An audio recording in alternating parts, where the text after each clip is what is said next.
Hi hello sisters எல்லாருக்கும் வணக்கம். இன்றைக்கி வந்து 4th இனாக்ரேஷன் மைவித்தில் சொன்னாங்க. ஸோ கண்டிப்பாக எல்லோரும் பார்த்துருப்பீங்க. எல்லா யூடியூப் சேனல்லையும் சொன்னாங்க இன்றைக்கி வந்துடும் நாளைக்கு வந்துடும்ன்ட்டு. ஸோ ஒரு 100ல் ஒரு 10% நம்பிக்கை இருந்துச்சு வந்துடும் அப்படின்ட்டு. கடைசியில் ஜிஎம் அமௌண்ட் வரும்னாங்க. இப்போ அதுவும் கூட இப்போ வரைக்கும் யாருக்கும் வர மாதிரி தெரியல. அப்புறம் என்ன சொல்கிறாங்க, கோர்ட்டு கேஸுன்னு போய்கிட்டு இருக்கு அப்படின்றாங்க. ஸோ இது வந்து இந்த ப்ராப்ளம் வந்து இப்போ தான் பெருசாக எடுத்து சொல்கிறாங்க. ஸோ இதுக்கு முன்னாடி எதுவுமே சொல்லல. 5 கேஸ் இருந்துச்சு, 4 கேஸு தள்ளுபடி ஆயிடுச்சு, இன்னொரு கேஸ் இருக்குது அப்படின்றாங்க. ஸோ ஆளுக்கு ஒன்றுன்னு சொல்லிக்கிட்டு இருக்காங்க. ஸோ உண்மையிலே ரொம்ப கஷ்டமாக இருக்குது. எம்டி சாரும் எதுவும் பேசலை. எம்டி சார் இப்போ எங்கே இருக்காருன்னு கூட ஒவ்வொரு சேனலில் ஒவ்வொரு மாதிரி சொல்கிறாங்க. சென்னையில் இருக்காருன்றாங்க, கோர்ட்டு கேஸ் பார்த்துக்கிட்டு இருக்காரு அப்படின்றாங்க. சீரியஸாக யாருக்குமே தெளிவான பதில் வந்து சொல்ல முடியலை, அப்படி இருக்காங்க. ஸோ யாருக்காவது தெரிஞ்சாங்கன்னா கண்டிப்பாக தெளிவாக சொல்லுங்கள், இதுதான் அப்படின்ற மாதிரி சொல்லுங்கள். எல்லோரும் ஏதோ ஒன்று கேட்டுட்டு ஏதோ ஒன்று ரெண்டாக சொல்கிறீங்க. ஆனால் இதை கன்ஃபார்மாக வரும் அப்படின்றத யாராலையுமே சொல்ல முடியல. எப்போ போடுவாங்கன்றது யாராலும் சொல்ல முடியல. ஜிஎம் அமௌண்ட்டு வந்துரும்னாங்க. ஜிஎம் அமௌண்ட்டு இப்போ வரைக்கும் யாருக்கும் வரல எனக்கு தெரிஞ்சு. போட்டுட்ருக்காங்களான்னு தெரியல. அடுத்து வந்து அடுத்த வாரம் வந்து டிஎம் மெம்பருக்கும் அடுத்த வாரம் சிஎம் மெம்பருக்கும் சொல்லியிருக்காங்க. ஸோ அதுக்கு வந்து எப்போ வருன்றது தெரியலை. ஆனால் அடுத்த வாரம் அதுக்கு அடுத்த வாரன்றது என்ன நடக்குன்றது நம்மளுக்கு தெரியாது. ஸோ இந்த வாரத்துக்கான நம்மளுக்கு வந்து இந்த மாதம் ஸ்டார்டிங்க்கே நம்மளால் மேனேஜ் பண்ண முடியுமா என்னன்னு தெரியல. ஈஸியாக எல்லாருமே சொல்லிட்டு போயிடுறாங்க. ஸோ இதனால் வந்து கம்பெனி மேலே கோவமோ வருத்தமோ 2வது பட்சம்தான், அது கிடையாது. இருந்தாலுமே நம்மளோட நிலைமையை நினச்சா நம்மளுக்கு அது வந்து கண்டிப்பாக அதை ஒரு மாதிரி ஒரு அப்செட்டான நிலைமைக்கு தள்ளிடுது நம்மளை. இதனால் எத்தனை பேர் குடும்பத்துக்குள்ளே எவ்வளோ ஒரு ப்ராப்ளம் ஃபேஸ் பண்ணுறாங்கன்னு தெரியாது.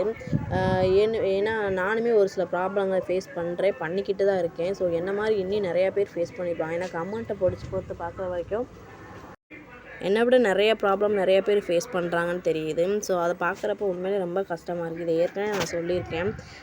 ஸோ பிரான்ச்சஸ் ஓப்பனாக தான் இருக்குது, எல்லாமே ஓப்பனில் தான் இருக்குது, எல்லாம் சாதாரணமாக தான் போய்கிட்டு இருக்குது. ஸோ எம்டி சார் வந்து இதை பற்றின டீட்டெயில் வந்து ஏதோ ஊடால ஒரு செகண்ட் ஒதுக்கி நம்மளுக்கு வந்து சொல்லியிருக்கலாம். ஏன்னா கொஞ்சம் வந்து நம்மளுக்கு என்ன ஏதுன்ற சுச்சுவேஷனாக தெரிஞ்சிருக்கும். என்ன நடக்குது, என்ன போகுது, எப்படி இருக்குது அப்படின்றது தெரிஞ்சிருக்கும். ஒன்றுமே நம்மளுக்கும் தெரியாமல் இவங்க எல்லோரும் சொல்கிறத கேட்குறப்போ ஆளுக்கு ஒன்றா சொல்கிறப்ப நம்மளுக்கு ஒன்றுமே புரியாமல் இருக்குது. என்ன தான் நடக்குது அங்கே அப்படின்ற மாதிரி தெரியல. ஒரு தெளிவான இன்ஃபர்மேஷனே இல்லை. ஒருத்தவங்க ஒவ்வொரு மாதிரி சொல்கிறாங்க. ஆனால் கிளியர் இன்ஃபர்மேஷனை பொறுத்த மட்டும் சார் வந்து கொஞ்சம் விரிவாக சொன்னார்னா தான் நமக்கு தெரியாது என்ன மாதிரி எப்படின்றது. ஸோ அது வரைக்கும் நம்மளுக்கு வந்து ஒரு கன்ஃபியூஷனில் தான் போய்கிட்டு இருக்கும்னு நான் நினைக்கிறேன். எல்லோரும் ஆளுக்கு ஒன்றா சொல்கிறப்ப நம்மளுக்கு வந்து தெளிவான இன்ஃபர்மேஷன் கிடைக்காது, கேதர் பண்ணவும் முடியல. உண்மையிலே மனசு ரொம்ப கஷ்டமாக தான் இருக்குது. ஸோ எங்கள் வீட்லேயுமே எங்கள் வீட்டுக்காரர் அன்றைக்கே சொன்னேன்ல கேட்டியா அப்படின்ற மாதிரி அவங்களுமே அந்த மைண்ட் செட்டுக்கு வந்துட்டாங்க இப்போ. ஸோ அவங்க சின்ன ஒரு மனஸ்தாபங்கள் தான் அது சொல்லி காமிப்பாங்க. ஸோ நீ அதை எப்போன்னு பார்ப்போம், எப்படி தான் நீ எடுக்கிறன்ற பார்ப்போம் அப்படின்ற மாதிரி சொல்கிறாங்க.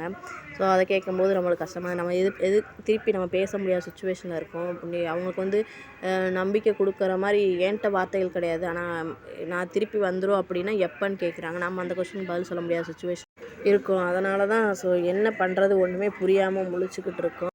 எங்கள் வீட்டுக்காரர் சொல்கிறாங்க, இருக்க பிரச்சனையை பார்த்தா மாதம் அந்த லோன் அமௌண்ட் வேறு நான் தனியாக கட்டுற மாதிரி ஆயிடுச்சோனால 3500 3600 கட்டுற மாதிரி இருக்குது, நான் என்ன பண்ணுறது அப்படின்ற மாதிரி கேட்குறாங்க. ஸோ எனக்கான சுச்சுவேஷனை தான் நான் எடுத்து பேசிக்கிட்டு இருக்கேன். எல்லார் குடும்பத்துலேயும் அதாவது மைவி3யில் சிஎம் மெம்பர்ஸ் போட்டவங்க எல்லாருமே ஏதோ ஒரு வகையில் கடன் வாங்கி தான் போட்டிருப்பாங்க. கொஞ்சம் இதுக்கான டாப் லைனர்ஸில் எல்லாருக்கும் தெரிஞ்சவங்க எல்லாருமே கொஞ்சம் ஸ்டெப் எடுத்து இதுக்கு என்ன பண்ணலாம், எப்படி பண்ணலான்றத, அதாவது எம்டி என்ன மாதிரி பண்ணிக்கிட்டு இருக்காங்க அப்படின்றத கொஞ்சம் தெளிவாக சொல்லுங்கள், போடுங்க.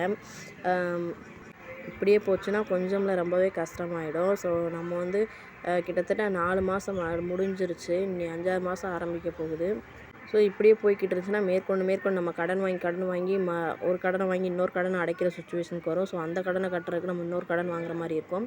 ஸோ அப்படியே போய்கிட்டு இருந்துச்சுன்னா நம்மளால் மேனேஜ் பண்ணுறது கஷ்டமாயிடும். அதனால் என்ன ஒரு தெளிவான டிசிஷன்னாலும் கரெக்டாக சொல்லுங்கள். யாராக இருந்தாலும் கரெக்டான ஒரு இதாக போடுங்க.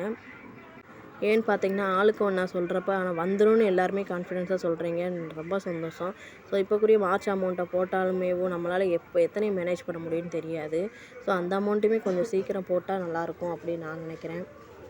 என்னடா இவங்க நம்பிக்கை இல்லாமல் இப்படி பேசுகிறாங்களே, வைக்கிறாங்களே, இது இவ்வளோதானா அப்படின்ற மாதிரி யாரும் யோசிக்காதீங்க. ஸோ என்னோடய சுச்சுவேஷனில் நான் யோசித்து நான் பேசுகிறேன்.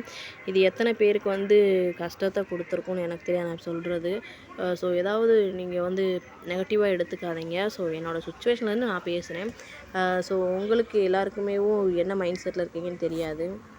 கண்டிப்பாக இந்த பிரச்சனை எல்லாமே முடிஞ்சு சீக்கிரம் ஒரு சொல்யூஷன், அதாவது இந்த மாதத்துக்குள்ளே ஒரு சொல்யூஷன் வந்துட்டால் ரொம்ப நிம்மதியாக இருக்கும். ஏன்னா ஒவ்வொரு ஆளாக ஒவ்வொரு பிரச்சனையாக கொண்டு வந்துக்கிட்டே இருக்க மாதிரி இருக்குது. ஸோ அதுக்குள்ளேயும் ஏதாவது ஒரு சொல்யூஷன் எடுத்துட்டாங்கன்னா ரொம்ப சந்தோஷம். ஏன்னா அடுத்தடுத்த பிரச்சனையை ஃபேஸ் பண்ணுறவங்களே நம்மளுக்கு ஒரு மாதிரி ஆயிடுது. அதனால் கண்டிப்பாக ஏதாவது ஒரு சொல்யூஷன் எம்டி சார் சீக்கிரம் எடுத்தால் நல்லாயிருக்கும்னு நினைக்கிறேன். ஸோ யார் என்ன பிரச்சனையை ஹேண்டில் பண்ணிக்கிட்டு இருக்கீங்கன்னு தெரியல. ஸோ எல்லோரும் இன்னும் கொஞ்சம் இருந்துட்டோம், பொறுமையாக இருந்து பார்ப்போம். அப்படித்தான் கிட்டத்தட்ட 3 மாதமாக சொல்லிக்கிட்டு இருக்கோம். பார்ப்போம் என்ன தான் நடக்குதுன்ட்டு. நல்லவர் லட்சியம் நிச்சயம் வெல்லும் அப்படின்ற ஒரு நம்பிக்கையில் இருக்கும். Thanks to all brothers and sisters.